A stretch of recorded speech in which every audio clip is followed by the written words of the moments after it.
अस्सलाम वालेकुम बेटे। एक्सरसाइज नंबर 6.1 में हमने जो लास्ट क्वेश्चन सॉल्व किया था बेटे वो आई थिंक क्वेश्चन नंबर 10 था। अच्छा एक बात ध्यान में रखिएगा बेटे, 1 से लेके 12 तक के तमाम सवालों की बात हो चुकी है 6.1 में। कुछ सवाल होमवर्क दिए थे, कुछ बच्चों ने सॉल्व करके मुझे चेक करवा दिए हैं, कुछ स्टूडेंट्स ने कोई रिप्लाई नहीं किया है, कुछ लोगों ने गलती पॉइंट आउट की है कि सर आपने क्वेश्चन नंबर 6 में, और वाकई गलती हुई थी मुझसे, ये क्वेश्चन नंबर 6 में एक्चुअल पावर थी 2/3, लेकिन थोड़ा जज्बाती होकर मैंने उसमें सोल्यूशन में जो पहला स्टेप लिखा था ना उसमें खुद से ही मैंने पावर 4/3 लिख दी थी।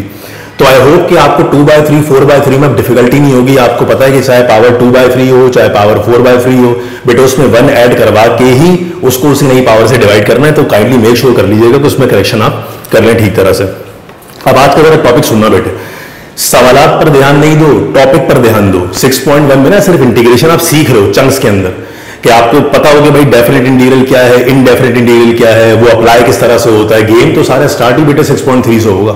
अब प्लीज जरा सुनिएगा, मैंने आज की क्लास में लिखा है टॉपिक का नाम डेफिनेट इंटीग्रल, लेकिन इससे पहले बेटे पहले लेक्चर के अंदर से लेके अब तक जो भी आप पढ़ते हुए आ रहे थे ना, वो दरअसल पढ़ रहे थे इनडेफिनेट इंटीग्रल। अब फर्क क्या होता है जरा सुनो बेटे। मिसाल के तौर पे अगर तुम्हें कोई इंटीग्रेशन का सिंबल दिया जाए और उसके टॉप पर और एंड पर कुछ ना लिखा हुआ हो, कोई वैल्यूज ना लिखी हुई हो, तो उसे हम बोलते हैं सिंपल इनडेफिनेट इंटीग्रल। मतलब जब आपको बताया ना जाए कि आपने इंटीग्रेट कहां से लेके कहां तक करवाना है, इंटीग्रेट कहां से लेके कहां तक करवाना है, जब ये नहीं बताया जाए, यानी कुछ ना लिखा हुआ हो हेड पे और टेल पे, तो वो कहलाता है इनडेफिनेट इंटीग्रल। लेकिन जरा नाम पढ़ो बेटे, अगला जो हमारा अगला टॉपिक है बेटे उसका नाम लिखा हुआ है डेफिनेट इंटीग्रल। मतलब यहां पे इंटीग्रेशन का सिंबल होगा लेकिन उसके नीचे और उसके ऊपर कुछ ना कुछ वैल्यूज लिखी हुई होंगी। फर्जी तौर पे उनको नाम ना ए और बी का दे दिया जाता है। आपको तो बेटे एक ही जगह 1 2 -1 बी की जगह कोई नंबर ही लिख के देगा। लेकिन याद रखना बेटे, अगर कभी इंटीग्रेशन के सिंबल के टॉप पे और एंड पे कुछ नंबर्स लिख दिए जाए ना, तो फिर इन दोनों नंबर्स को याद रखना लिमिट्स कहते हैं, लिमिट्स बोलेंगे। ये बी कहलाएगी इसमें से अपर लिमिट जो ऊपर है, और जो नीचे वाली वैल्यू बेटे उसको हमेशा क्या बोला जाता है, लोअर लिमिट। सही है।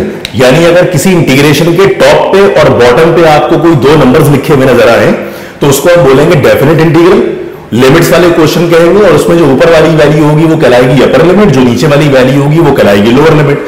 मतलब कहने का ये कि इंटीग्रेशन के रूल्स एंड रेगुलेशन सारे वही चलेंगे जो आपने इससे पहले पढ़े थे, सिर्फ और सिर्फ कितने फर्क के साथ बेटे, सिर्फ इतने फर्क के साथ कि जब तुम इंटीग्रेट करवा दोगे ना किसी क्वेश्चन को, तो याद रखना डेफिनेट इंटीग्रल के अंदर जो आर्बिट्रेरी कांस्टेंट सी था वो नहीं आता, वो नहीं आएगा, बल्कि उसमें तो लिमिट्स अप्लाई होंगी।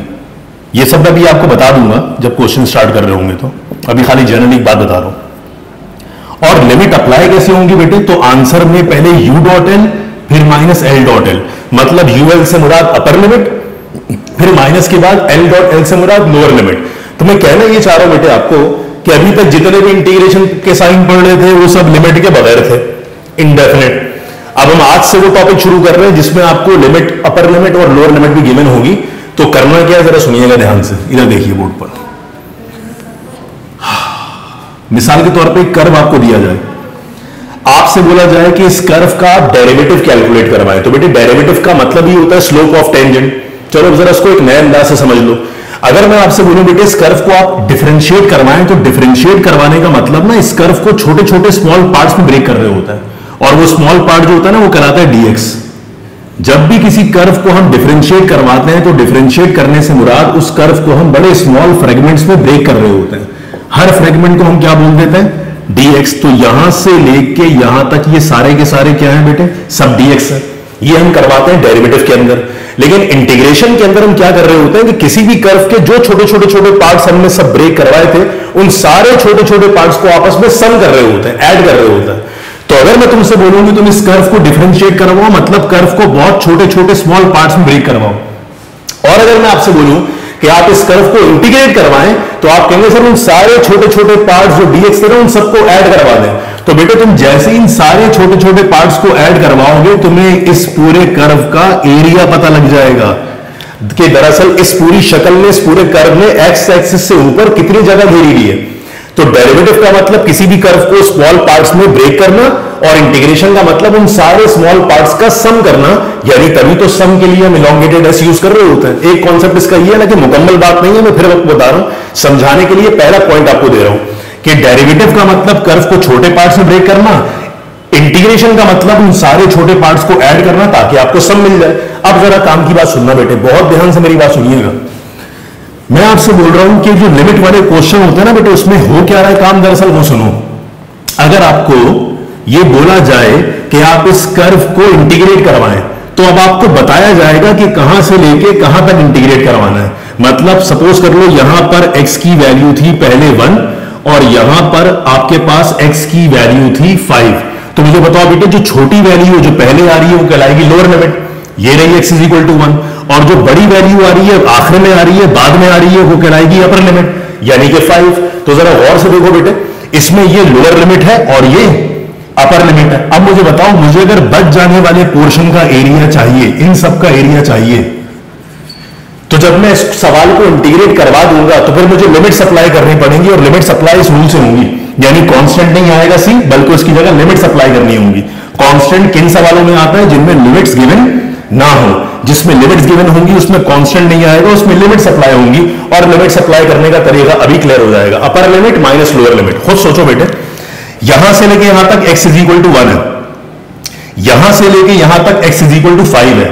तो अगर मैं तुमसे बोलूं कि तुम इस बच जाने वाले रीजन का एरिया निकालो, तो तुम क्या बोलोगे? सर इंटीग्रेट करवाने के बाद इस पूरी अपर लिमिट में से अगर माइनस करवा दे क्या लोअर लिमिट, तो बच जाने वाले रीजन का ही तो एरिया मिल जाएगा।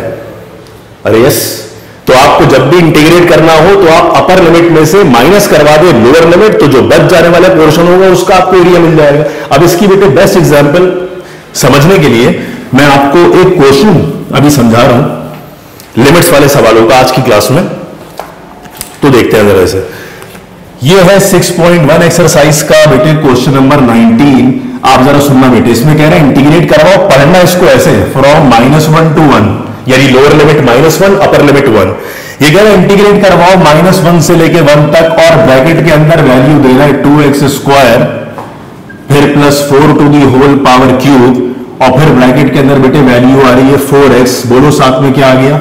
dx। कह रहे हैं इसे इंटीग्रेट करवाओ। अब जरा सोचो बेटे, मेरे बताने से पहले वीडियो पॉज करके सब कुछ नोट कर लीजिएगा। आप ध्यान से मेरी बात सुनिएगा। बोलो इसको इंटीग्रेट करवाने के लिए पहली बात जहन में क्या आ रही है? एक बात तो जहन में ये आ रही है कि सर क्या चॉइस में छोड़ सकते हैं सवाल को? वो मर्जी है आपकी, उसमें सोचने की क्या बात है, छोड़ दीजिएगा। दूसरी इंपॉर्टेंट बात ये, जो इंपॉर्टेंट बात जहन में आ रही है वो ये कि सर इस पूरी ब्रैकेट को पहले सॉल्व कर लेते हैं। हाँ, ये भी हो सकता है। आप इसमें a + b के होल क्यूब का फॉर्मूला खोलते, 4 टर्म आ जाती, उन 4 टर्म को बारी बारी आप 4x से मल्टीप्लाई करवा देते, तो आपके पास जो 4 टर्म आती उन 4 टर्म को अलग अलग इंटीग्रेट करवा देते। कैसे? जैसे क्वेश्चन 1 को सॉल्व किया था, क्योंकि यहां पावर सॉल्व करी जा सकती है। a + b के होल क्यूब का फॉर्मूला बिल्कुल लगाया जा सकता है, एक मेथड तो ये है। लेकिन दूसरा मेथड सोचो बेटे, दूसरा मेथड अगर आप याद करें तो क्या बताया आपको? अगर पावर को कुछ देर के लिए छोड़ दिया जाए, तो पावर को छोड़ के बेस का डेरिवेटिव तो नहीं दिया होगा कहीं बराबर में। तो आप चेक करो बेटा, अगर मैं पावर 3 को कुछ देर के लिए ना पढ़ूं तो 4 कांस्टेंट है। बोलो 4 का डेरिवेटिव 0, तो 0 लिखने की जरूरत ही नहीं है यहाँ पे। 4 कांस्टेंट है, उसका डेरिवेटिव 0 हो जाएगा। बोलो बेटे 2x² का डेरिवेटिव 2 2 जा 4, पावर में से कम करवा दो। तो सब जानते हैं कि 2x² का डेरिवेटिव क्या आना है? अरे यस, 4x ही तो आना है। तो जब पावर को छोड़ के बेस का डेरिवेटिव बराबर में एज इट इज मिल रहा है, तो आपको a + b के होल क्यूब का फॉर्मूला बनाने की क्या जरूरत? आप इसको डायरेक्ट इंटीग्रेट कराओ। आप कहेंगे सर जब बेस का डेरिवेटिव बराबर में दिया हुआ है तो आप डेरिवेटिव को छोड़ दें। बोले इसको इंटीग्रेट कैसे करवाएंगे? तो सर इसको इंटीग्रेट करवाने का आसान तरीका, बेस पूरा वैसे ही लिखा जाएगा, पावर में 1 ऐड करवा के उसको उसी नई पावर से आप डिवाइड करवा दोगे। तो ये बात याद रखना बेटे कि अगर पावर को छोड़ के बेस का डेरिवेटिव बराबर में दिया हुआ हो तो फिर आप डेरिवेटिव को छोड़ देंगे, dx को छोड़ देंगे, सिंबल ऑफ इंटीग्रेशन को हटा देंगे, आप सिर्फ वो बेस लिखेंगे और उसकी पावर में 1 ऐड करवा के उसको नई पावर से डिवाइड करवा देंगे।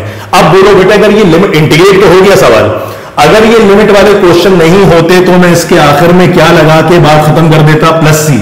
लेकिन मैंने क्या कहा बेटे, जो डेफिनेट इंटीग्रल होते हैं लिमिट वाले सवाल, उनमें c नहीं आता। वो मैं बता दूंगा अभी आपको क्यों नहीं आता। उसमें c नहीं आता, लेकिन उसमें क्या लगानी पड़ती है? लिमिट लगानी पड़ती है। तो इस सवाल में याद रखना बेटे, चूंकि लिमिट्स गिवन है तो आप प्लस सी नहीं लगाओगे बल्कि आप एब्सोल्यूट वैल्यू लगाओगे और लिखोगे नीचे फ्रॉम -1 to 1। यानी ये लिखने का मकसद ये होता है कि सवाल इंटीग्रेट तो हो गया है लेकिन अब लिमिट सप्लाई करना उसमें बाकी रह गई है, यानी लिमिट सप्लाई करेंगे तो नेट आंसर आएगा।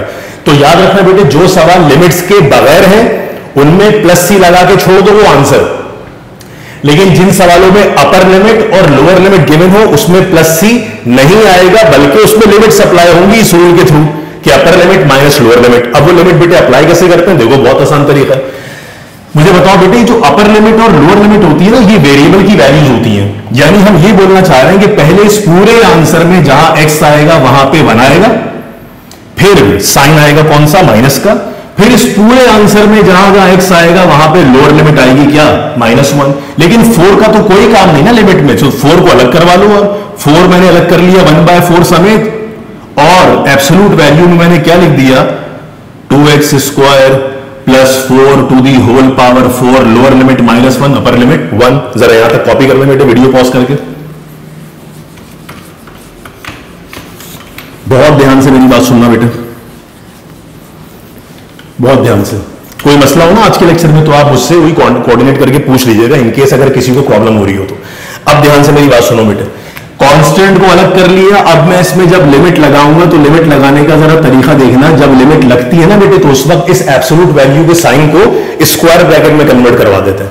जब लिमिट भेजी थी तो मॉड्यूलस के साथ, जब लिमिट्स पुट करवाएंगे तो स्क्वायर ब्रैकेट। अब देखो इसमें लिमिट कैसे पुट करवाएंगे, इस पूरे आंसर में जहां जहां x आएगा उस x की जगह पहले क्या, अपर लिमिट, बाकी सब कुछ सेम। देखिए ब्रैकेट मैंने लगा दी स्क्वायर कर्ली ब्रैकेट, देखना 2 एज इट इज आया, बोलो बेटे x की जगह अपर लिमिट 1 आ गई, होल स्क्वायर भी सेम, +4 भी सेम, ब्रैकेट क्लोज करवा के होल पावर 4 भी सेम। आप देख रहे हैं सब कुछ वैसे ही लिखा है, 2 भी वैसे ही लिखा है, +4 भी वैसे ही लिखा है, पावर 4 भी वैसे ही लिखी है। सिर्फ जहां जहां x था उस x की जगह क्या भेज दिया है, अपर लिमिट। फिर उसके बाद साइन लगाया माइनस का। अब मुझे बताओ बेटे इसमें लोअर लिमिट कैसे भेजोगे, तो सर सब कुछ वैसे ही लिखेंगे जो आंसर आ चुका है, सिर्फ जहां जहां x आएगा उसकी जगह लोअर लिमिट, लेकिन माइनस साइन के बाद। तो कैसे, देखिएगा 2 वैसे ही छोड़ दिया बेटे, x की जगह बोलो क्या, -1 का स्क्वायर, फिर +4 आ गया, ब्रैकेट क्लोज करवा के होल पावर 4, फिर ब्रैकेट क्लोज। तो जरा अगर आप नोट करें बेटे दोनों आंसर को तो आप देख रहे हो मैंने इस पूरे के पूरे आंसर में जहां जहां x आया पहले वहां अपर लिमिट पुट करवाई है 1, पहले मैंने अपर लिमिट पुट करवाई है 1, सही है, पहले अपर लिमिट पुट करवाई है 1, फिर इसी पूरे आंसर में माइनस के बाद जहां जहां x आया वहां लोअर लिमिट पुट करवा दी। अब जरा इसको सिंप्लीफाइड फॉर्म में ले आते हैं, तो बेटे ये वैल्यू बन जाएगी 1/4। सबको डायरेक्ट सॉल्व कर लो, 1 का स्क्वायर 1, 1 को 2 से मल्टीप्लाई किया, 2 में 4 ऐड किया तो पहला आंसर बना 6 की होल पावर 4।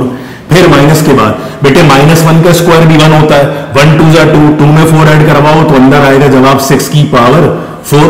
अब मुझे बताइए 6 की पावर 4 से 6 की पावर 4 प्लस और एक माइनस कैंसिल, तो आपके पास वैल्यू बच जाएगी 1/4, अंडर ब्रैकेट में 0 को बेटे 1/4 से मल्टीप्लाई करवाएं तो आंसर क्या, अरे यस 0। अब एतराज क्या जरा सुनना बेटे, एक दो बातें पहले क्लियर कर लो। एक तो ये कि डेफिनेट इंटीग्रल में यानी लिमिट वाले इंटीग्रेशन में फॉर्मूला तरीकेकार पूरा वही होता है, रूल्स एंड रेगुलेशन जो हमने एक आम बगैर लिमिट वाले सवाल में पढ़े। लेकिन काम की बात सुनना क्या है, जब लिमिट वाले सवाल होते हैं तो सवाल इंटीग्रेट हो जाता है, +c नहीं आता और उसमें लिमिट भेज देते हैं, +c नहीं आता लिमिट वाले सवालों में।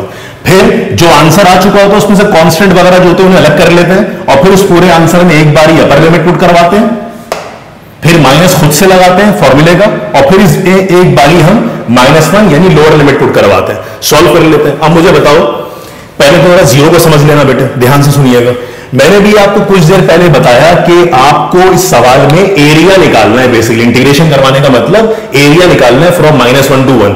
तो याद रखना बेटे जो कुछ क्वेश्चन ऐसे दिए जाते हैं जिसमें जो ग्राफ होता है ना वो डिसकंटिन्यूअस होता है, डिसकंटिन्यूअस ग्राफ में ब्रेक होता है। यानी हो सकता है कि इसको जब मैं ग्राफ में प्लॉट करता तो ये शक्ल ऐसी बनती, बीच में ब्रेक आ रहा होता, तो हो सकता है कि उसने हमसे बोला होता कि यहां से लेके यहां तक ये x की वैल्यू है -1 और इस पॉइंट पर जो x की वैल्यू है वो है +1। तो बोलो बेटे एरिया कहां से कहां तक निकालना है, फ्रॉम -1 to 1। अब गौर से देखो, अपर लिमिट में से लोअर लिमिट माइनस करने के बाद ये जो एरिया आया तुम्हारे पास वो पता है जीरो क्यों मिल रहा है इतने हिस्से का एरिया? क्योंकि इसके ऊपर ग्राफ ही मौजूद नहीं है। यानी जो ग्राफ दिया जा रहा है वो ग्राफ में ही बीच में ब्रेक है। तो हमें तो ये भी देखना होता है कि जो ग्राफ दिया जा रहा है, जो कर्व दिया जा रहा है, उसने एक्स एक्सिस पर कितनी जगह घेरी हुई है। जब इतने रीजन में फ्रॉम -1 to 1 उस पर वो ग्राफ ही नहीं है तो किस बात की जगह घेरेगा वो? तो आंसर क्या? जीरो। मतलब ये अगर किसी को नहीं समझना तो प्रॉब्लम नहीं है, लेकिन मैं सिर्फ समझाना चाह रहा हूं कि answer some how some time कभी जीरो भी आ सकता है। जीरो आने का मतलब जितने हिस्से का हम एरिया निकालने चाह रहे हैं उस हिस्से पर कर्व है ही नहीं, तो उसका एरिया भी जीरो। अव्वल तो खैर अगर आपको इस बात की तफसील में नहीं जाना तो आप ना जाए भले, कोई फर्क नहीं पड़ता। आप दूसरी बात सुनो बेटे, वीडियो पॉज करके जल्दी से ये सब कुछ नोट कर लो। तो मैं एक बात समझाऊंगा आपको, अब देखिएगा सब, ये नोट नहीं करना बेटा, खाली सुन लेना। लिमिट वाले सवालों में प्लस सी नहीं आएगा, लेकिन मान लो कि अगर मैं इसमें लिमिट अप्लाई करने से पहले प्लस सी लगा चुका होता, तो जब बेटे मैं इसमें लिमिट अप्लाई करता पूरे आंसर में, तो मुझे बताओ पूरे आंसर में पहले अप्लाई होती अपर लिमिट प्लस सी के साथ, फिर माइनस के बाद लोअर लिमिट प्लस सी के साथ, ऐसी लगती ना। फिर जब तुम ब्रैकेट खोलते तो ये बन जाता अपर लिमिट प्लस सी, फिर बन जाता ये lower limit minus plus minus C, तो माइनस सी से प्लस सी क्या कैंसिल। ये रीजन है कि डेफिनेट इंटीग्रल में लिमिट वाले सवालों में आंसर उसी तरह इंटीग्रेट होगा जैसे हम इससे पहले वाले क्वेश्चन में कर रहे थे, बट प्लस सी नहीं आएगा, क्योंकि अगर यहां प्लस सी लगा भी देते ना तो लिमिट अप्लाई करने के बाद एक इसका प्लस सी और एक इसका प्लस सी, जो कि मिलके क्या बन जाता माइनस प्लस माइनस, माइनस से प्लस सी वैसे ही कैंसिल हो जाता। तो लिमिट वाले क्वेश्चन में आर्बिट्रेरी कांस्टेंट लगाना इसलिए बेकार हो जाता है क्योंकि हमें पता होता है कि हम एग्जैक्टली कितने हिस्से का एरिया निकालने में इंटरेस्टेड है, तो प्लस सी हम क्यों लगाए। और अगर लगा भी देते गलती से प्लस सी तो लिमिट अप्लाई करने के बाद वो वैसे ही कैंसिल आउट हो जाता। तो जरा इसको नोट कर लो बेटे, और वो लास्ट वाला कॉन्सेप्ट जो है जिसको मुश्किल लगे वो छोड़ दे, सिर्फ खाली इतनी बात याद कर ले कि लिमिट वाले सवालों में प्लस सी नहीं आना, और लिमिट के बगैर जो सवाल होंगे उसमें लिमिट नहीं आएंगी, लेकिन उसके आखिर में आंसर में प्लस सी आएगा। I hope you get the answer.